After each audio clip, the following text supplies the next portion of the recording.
Hello, and welcome to our Work in Progress.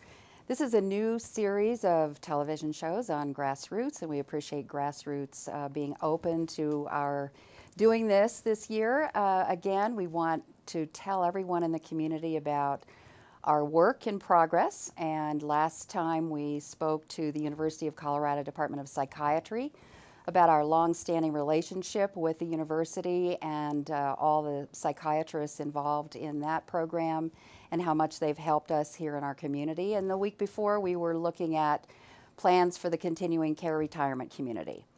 Today, we're very happy to present two very special people in my life for sure, who are very involved in the Aspen Hope Center.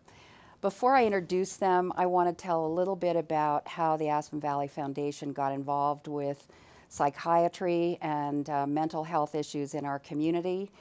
We started public dialogues in the year 2004, really focusing on, we called it the Divided Self Crisis in Paradise, and we really focused on substance abuse and suicide.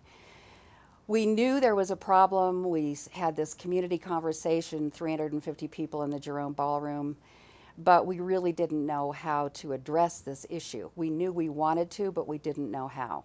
And then one day, out of the blue, I get a call. A man had discovered that his daughter, who'd had serious issues around suicide, was released from a psychiatric hospital, but was told this girl should not come back to Aspen, that mental health services were very poor. I heard his story. It was heartbreaking. And it seemed to me that we needed to do a community needs assessment to really look into the quality of our mental health services and how we could improve them so that this would not happen again.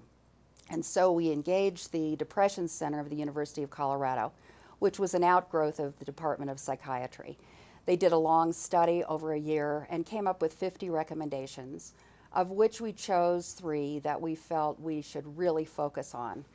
And 6 months later, we established the Aspen Hope Center, June of 2010. We'll get into some of the services and programs that the Aspen Hope Center is now involved in.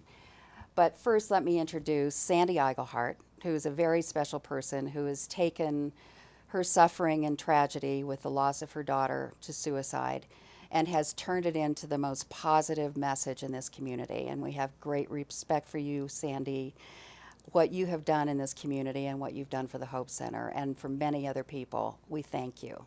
And we'll hear more about your story in a minute. And then Michelle Muething, who actually appeared about January, right after we received the recommendations from the Depression Center. Her husband had heard me talk about it and the possibility of creating a mental health program. And he said, I think you should talk to my wife. She has a lot of crisis experience. And so Michelle was our first hire, which was great and has been with us ever since, over 3 years. So welcome, both of you. It's so great to see you. And even though the Hope Center has now evolved beyond just suicide prevention, I think let's start. And Sandy, why don't you tell our audience the story about your daughter and how difficult it was in working with her over those years. And why don't you share your story with us? Certainly. My daughter, Courtney, lost her life to suicide at the age of 36 in our home. I found her, and subsequent to that, she'd had many, many years of struggle with depression, anxiety, substance abuse, a myriad of all kinds of things.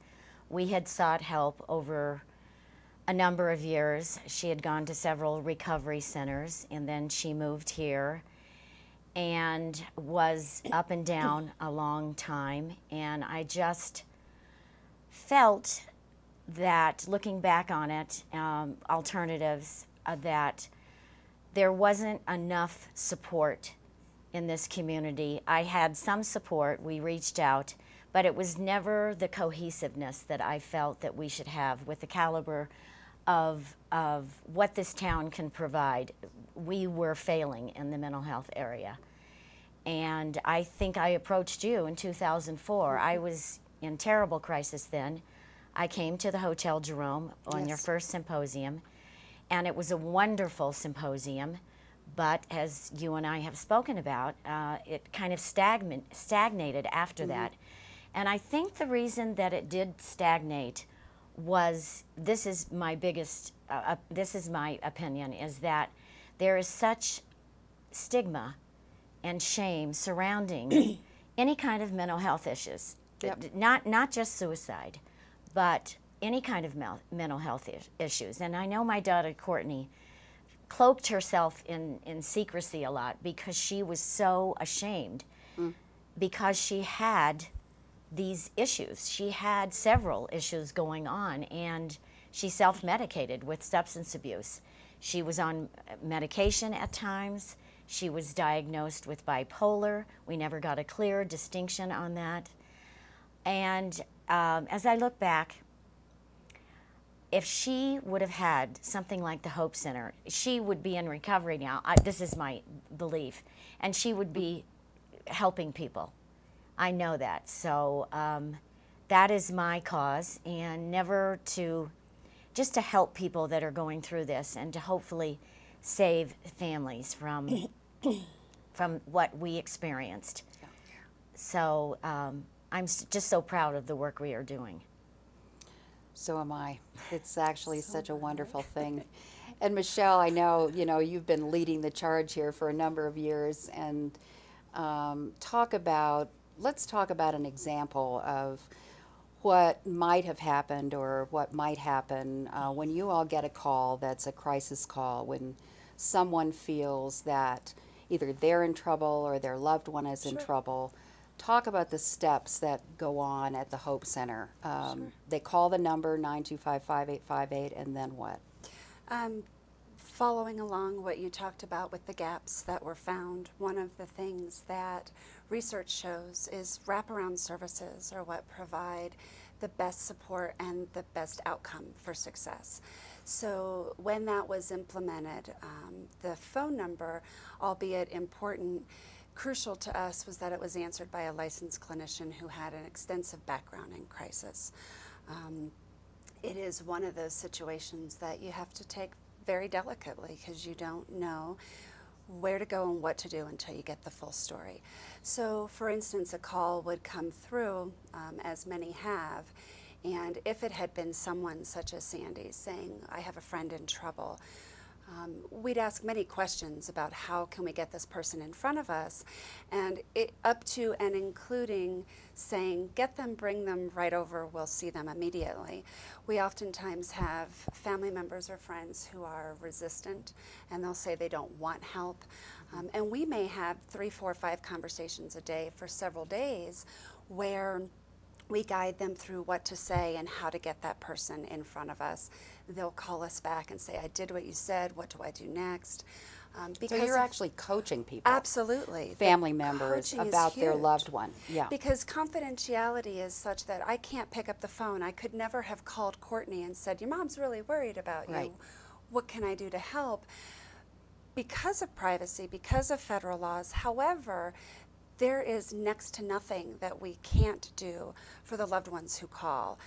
We've had people put people in cars and bring them to the office, up to and including sitting on the couch next to them. They dial the number. Oftentimes we find, if I were that individual and my mother calls, I have some sort of ease that she's telling my story for me. So when she hands the phone to me, I know that it's kind of all on the table, and I now have the ability to speak. We've had several people do that, where they hand the phone over right then and there. In the event of the severe crisis, again, back to one of the gaps, there's nothing resource-wise in the Valley between, here's a therapist and an appointment next Friday, or you're in dire straits and at severe risk, we're going to put you in a hospital. There's no middle ground. And we created that middle ground with the wraparound care.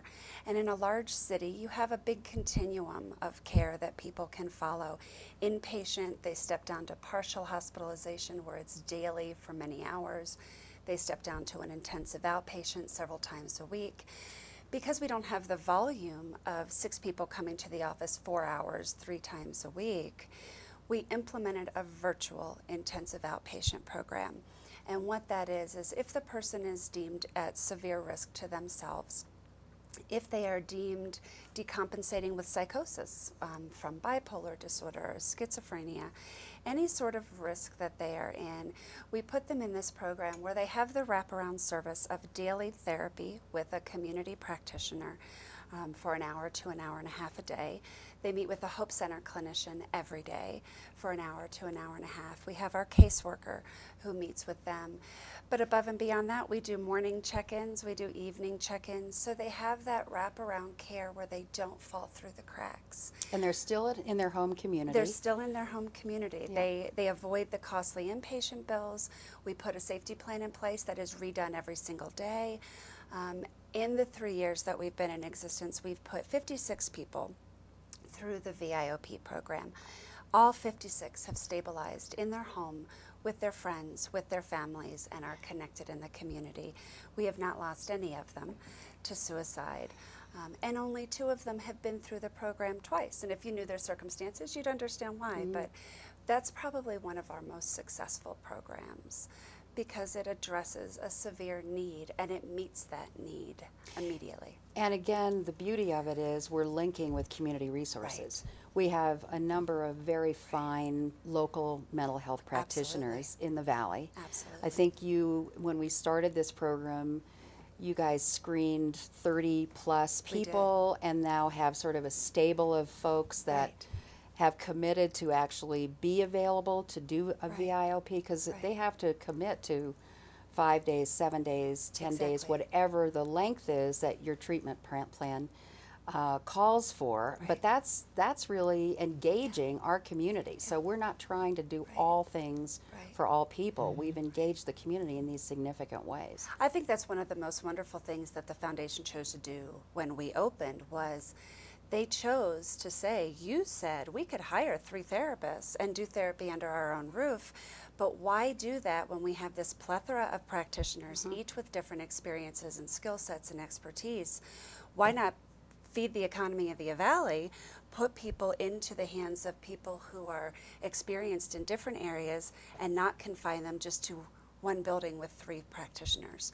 And that has served us so very well because when someone comes in, we don't match them just on your issue is grief and loss, let me find you a grief and loss therapist, or you have substance abuse, let me find you a substance abuse counselor. But we get to know them personality-wise, and we have sat in the offices of all of these practitioners. We know their personality, and that's the key. And also what they like to do. Exactly. Rather than just putting somebody with somebody without Right. really a knowledge of what they like to do and what they do well. Exactly. Our success rate of linking people is really high, really high. So the information and referral piece is also important. That's not just Absolutely. about crisis. And I think we should talk about that a little bit too. But before that, Sandy, there's a group that formed a couple of years ago, and it's the Survivors Group. I think you call Lifeline it Support Group. Lifeline Support. Why don't you tell us a little bit about that? Why it was formed? I know you were part of that, and talk about what happens in that support group because I think you've done tremendous work there. So unorthodox. It's amazing the strength and the power of support, and we have seen several transitions in our support group. Obviously, people come and go, but when the call comes in and Michelle gets the call, and then she calls me and asks me if we would like to meet this week, because people that have lost someone to suicide, this is strictly for suicide. I'm not saying we won't expand to other areas, but it started a year, well, obviously the Hope Center started a year after Courtney died, and I think we started the support group about 9 months later. It has been a huge help to me because in healing, and I think with the woman, we haven't had any men come. We've tried to get the men, but so far we've had wonderful women come. Some people don't stay in the group, But I think the ones that do stay and that we've met with on a regular basis, sometimes we meet at the Hope Center. Sometimes we have a more relaxed atmosphere. We'll meet for lunch. But the feedback on this has been monumental in terms of the fact that they can't believe.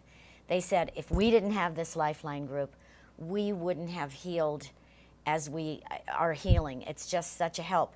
Not that, and they don't call us all the time, but when they want to reach out, they have someone to reach out to. And anytime. Michelle's, you've staffed that group, I think. Right. You're there. Right. Oh, So yes, we she's have there. we have a clinician there Right. in the This group. is not fly by the seat of your pants. This is, That's the one thing I don't do. yeah, right.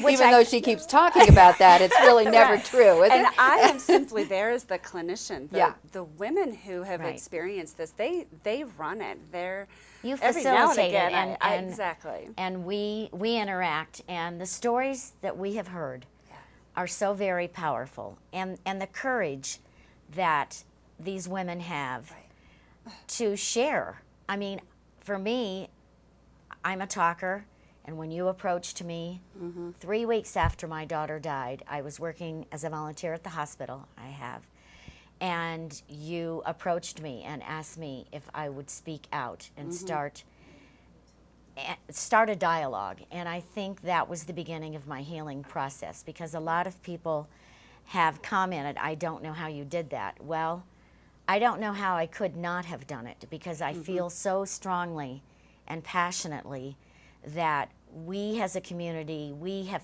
as human beings, have to have this, you know, we have to talk about it. We have to respond. We have a huge problem in this world, in this nation, and in this community, in the Roaring Fork Valley. The number of suicides are escalating, and even with our work going on. So I'm very proud of the Lifeline group, and we always want people to know that it's available, and I think that the word is spreading on that.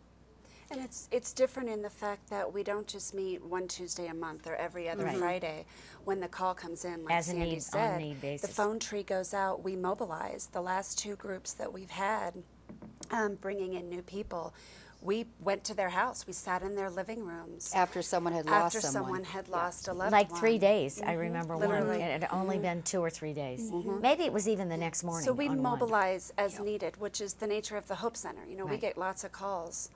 What do you do? And I say, what do you need? It's not about what we do. We do certain things, but that's the one thing that I think, like you said, has impacted people, that we don't say, well, come 6 o'clock. Right. on We only meet Thursday. once a month.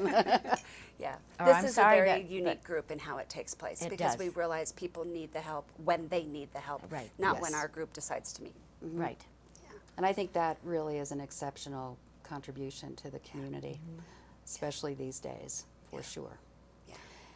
So the Hope Center has, again, there is information referral, crisis intervention and mobilization, VIOP, community education, but you're getting into a lot of new things as well, We are. which, again, part of our goal at the Hope Center is to develop sustainability financially. So we're raising money right now for the Hope Center. We hope everyone will give generously. But we're also looking at exploring new contracts with groups in the Valley. Why don't you tell us a little bit about some of the things on the horizon? Horizon. In our first year, we were approached to do many different things, and we chose to do two because they kept within the scope of our mission, yet they expanded that mission just a little deeper, and that was a pilot program in the Basalt school system where we did crisis and assessments, and a collaboration with a medical office. And both of those went very well, and it's the same work that we've always done. Like you said, we're not all things to all people, but our specialty is crisis.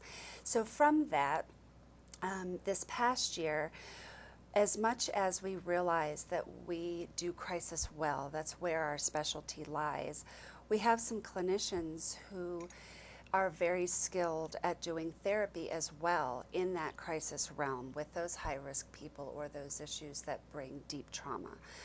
So in the last year, we have formed some collaborations with some entities in town. We work very closely with RAFTA, and we've done various educational groups for RAFTA, but when their team was struck with a tragedy, we helped do some grief debriefing groups with them.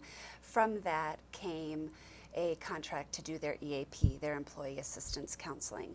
So their employees are able to come through the Hope Center for therapy at the cost of the EAP program. That went so well that we ended up then working with Valley View Hospital and have the employee assistant contract now with them as well, where their employees can come through for whatever reason, something as minor as compassion fatigue or stress management to I'm having a divorce and I need help. So those two things expanded. From the RAFTA triad EAP came the overriding EAP, which now also encompasses Aspen Valley Hospital, the city of Glenwood Springs, town of Basalt, town of Carbondale, and the RE1 school district.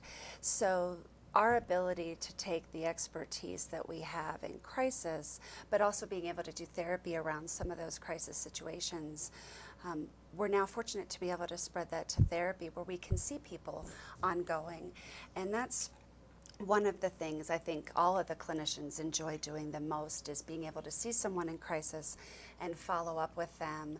And this allows them those follow-up sessions where they can really dive into some deep therapy work and make a difference as that person leaves. The other collaboration that we had last year, we were very humbled to be called by SCICO when Patsy died in the avalanche. And we went out, and I went with another practitioner in the Valley, and we met with their first responders, and we did a debriefing with them, and then we met a second time with a different group. And you know, we're always humbled to be involved in a family. SCICO is a family, and the ski patrollers are a family, and we were honored to be brought into that, and then even more so that they would speak in our presence and trust us to help. Again, what we do differently, when they said, "What do you do?" I said, "What do you need?" We did the debriefing group, but I also realized with my background in crisis, the trauma doesn't necessarily come after day one. It comes after month one and month 6 and year 1. So we stationed, I had a clinician 4 hours on Friday, 4 hours on Saturday, 4 hours on Sunday, and they were in the ski patrol office on the hill, and several of the ski patrollers kicked their skis off, walked in with their boots and gear, and said, "I'm having a tough time." But a couple of them said, had we not had this right here at our disposal, by the time I get home, I get changed, I have dinner, the likelihood of me making an appointment is slim to none. So that was the wraparound support that we provided, and we followed several of those people for a couple months. But that's the gap that we feel like we can fill is meeting the needs of the community, which again, the Hope Center can follow the mission of the foundation to say, whatever the needs of the community are, that's what we're going to step up and do.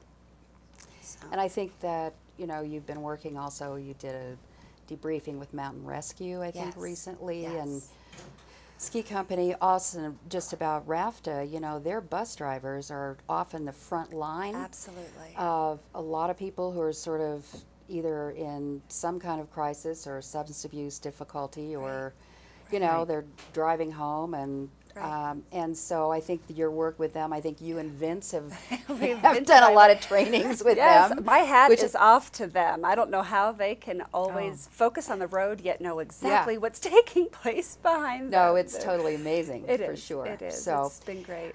So anyway, in our closing moments, see, it wasn't so bad after all. It goes so fast. It does. Yeah. What else would you like people to know about the Hope Center before we wrap it up today? Gosh, you know, I think more than anything, we would get those calls about, I know you don't do, you know, you do suicide, who does anxiety? I think that's the biggest thing is we're linked to so many agencies in town, and if you call and say, I need help with my rent money, we say, hold on one moment, we make that third-party call, we put them through. So I think the biggest thing to walk away from me is any mental health crisis, whether you're the person in crisis or you're the friend or the family or the law enforcement officer, we're here to support you in your path on helping your person that you're trying to help. So it's all walks of mental health to reduce that stigma. Right. Yeah. How about you, Cindy? And I was at a function last night, and I was, of course, talking about the Hope Center. And this person Our biggest said, cheerleader. the Hope Center. The Hope Center. I have no idea what the Hope Center is. And my husband chided me because I was like, what? And I have to realize it's such my passion, and such, there are so many people that do.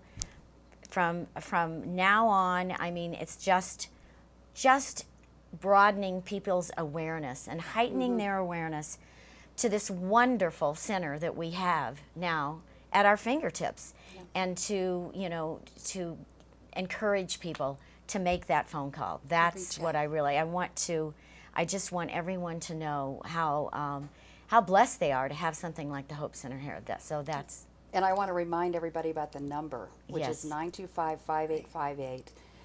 Almost 99% of the time you will talk with a live person. You won't have to leave a message, and you'll be connected to a clinician almost immediately. I think that's the special thing. And there are no volunteers answering the phone. There are No, these are These are licensed. skilled licensed individuals. clinicians, Yes. for sure.